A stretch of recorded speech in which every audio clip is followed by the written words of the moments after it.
Alright, this video is going to show you the beginning stages of doing the typography poster.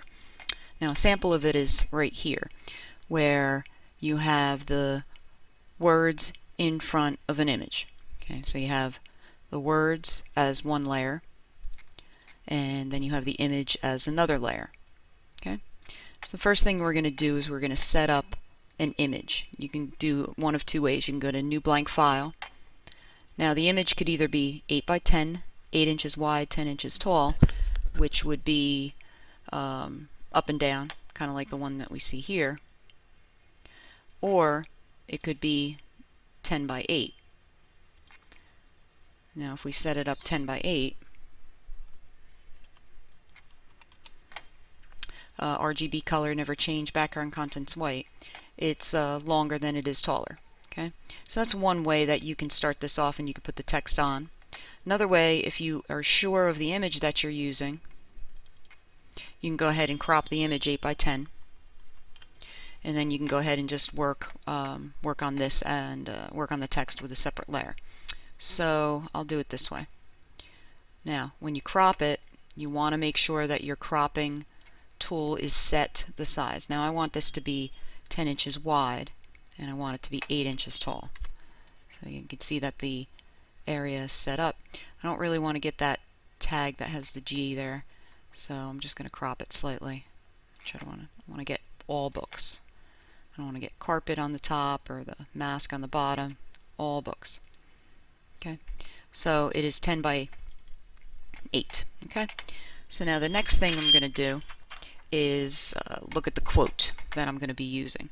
So you should have saved a bunch of quotes in a Word document. I'm going to use the first one. A room without books is like a body without a soul. I'm going to look at these now. If you remember looking at the sample, we had some letters that kind of, or words rather, that kind of stood out, like such as winners, habit, and some of them are just plain, like make a, manufacturing.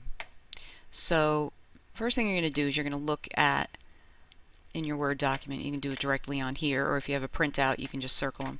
I want you to highlight certain words that are significant. So I'm thinking books, of course, and maybe room and books, and then body and soul. And some people may say, well, what about the word without? You don't want to highlight every single word, so you have to kind of be fussy. So maybe I'll just do this with a thought that maybe those two are kind of important too. So a lot of these little words maybe not so important. Okay, so I'm going to go back to here, go back to my image. Which one was it? Okay, so now what I'm going to do is I'm going to create a text layer. Now with this, and you can see in the sample again, when I created this, I didn't just start typing. Winners was a separate text layer. Make a was a separate text layer. Habit was a separate text layer. So you're going to make separate text layers that you will be able to move around the picture plane. So to start, I'm going to take the text. It doesn't really matter at this point. You can always go back and change it. You can pick a font for now, and you're going to start typing. So I'm going to start with the word A. Okay. Now, if the background becomes a distraction, you can make the background invisible while you're working on the letters. So A is selected. Okay, and you can see it's a separate layer. I'm going to go back to the text layer. I'm going to click again, and you can see that it's creating a new layer, and I'm going to type in a new word. And room. Okay, so I'm just going to keep this going, and every time, almost every word is going to be on a separate layer. So you don't have to follow me through this process. I'm going to put the recording on pause for a minute, and when you see me next time, I'm going to have all the words laid out.